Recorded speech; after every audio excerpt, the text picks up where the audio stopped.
Hello friends, welcome to my channel creative corner 505. तुमचे माझ्या चॅनलमध्ये खूप खूप खूप असे स्वागत आहे. तर सुरुवातीचे पदार्थ पाहून तुमच्या लक्षात आलेच असेल की आज काय बनवणार आहे. तर बरोबर आहे तुमचं. मी आज बनवणार आहे डाळ पालक किंवा पालकाची डाळ भाजी. त्यासाठी लागणार आहे 1 वाटी तुरीची डाळ आणि फ्रेश असा पालक. मोठी जुडी असेल तर 1 घ्या आणि छोटी जुडी असेल तर 2 घ्या. ते स्वच्छ निवडून आणि पाण्याने धुवून घ्या. नंतर आपल्याला लागणार आहे 1 कांदा, 2 टोमॅटो आणि 7-8 लसणाच्या पाकळ्या. तर सुरुवातीला आपण कुकरमध्ये तेल टाकूया. त्यामध्ये थोडे जिरे आणि मोहरी घालूया. मोहरी तडतडली की लसूण घालूया. लसूण छान ठेचून घाला, म्हणजे त्याचा छान स्वाद उतरतो. लसूण सुद्धा लाल झाला की त्यामध्ये 1 कांदा चिरून घाला. कांद्याला सुद्धा छान फ्राय होऊ द्या.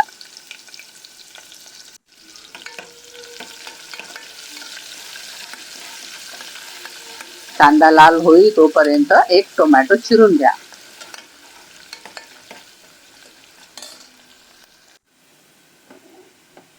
बघा, कांदा लाल झाला आहे. त्यामध्ये आता आपण तो चिरलेला टोमॅटो घालूया.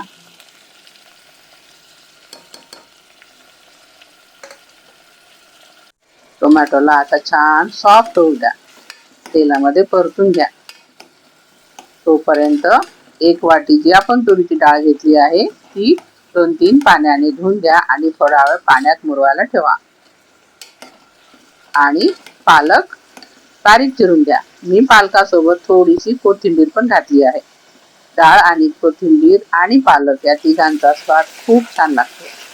नुसती डाळ पालक केली तर ती बऱ्याच जणांना आवडत नाही, म्हणून मी त्यामध्ये कोथिंबीर घालते. आता यामध्ये आपण घालूया अर्धा चमचा हळद, 1 चमचा लाल तिखट आणि गरम मसाला.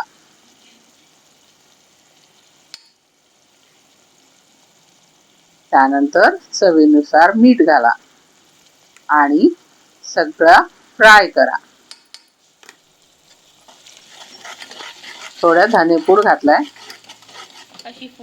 तेलामध्ये फ्राय करून घ्या.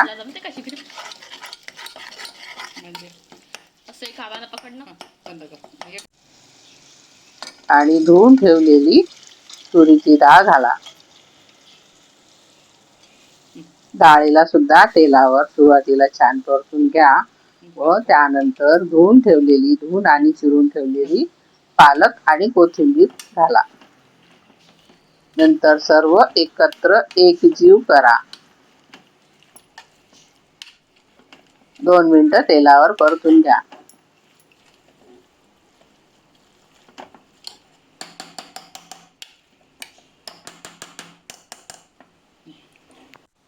आणि त्यानंतर अर्धा ग्लास पाणी घाला व कुकरचे झाकण घट्ट लावून द्या. त्यानंतर कुकरला 2 ते 3 शिट्ट्या काढा. कुकर थंड झाल्यावर उघडून बघा. छान मऊसूत अशी भाजी शिजून तयार आहे. अशी घट्ट भाजी तुम्ही पराठ्यासोबत, चपातीसोबत खाऊ शकता. माझा आज भातासोबत डाळ भाजी खाण्याचा बेत आहे, त्यामुळे मी त्यामध्ये 1 ते 1.5 ग्लास पाणी घालत आहे.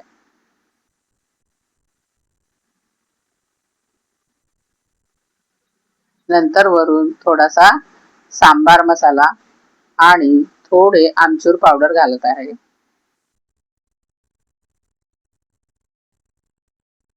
आणि थोडं पाणी वाढवल्यामुळे मीठ घातला.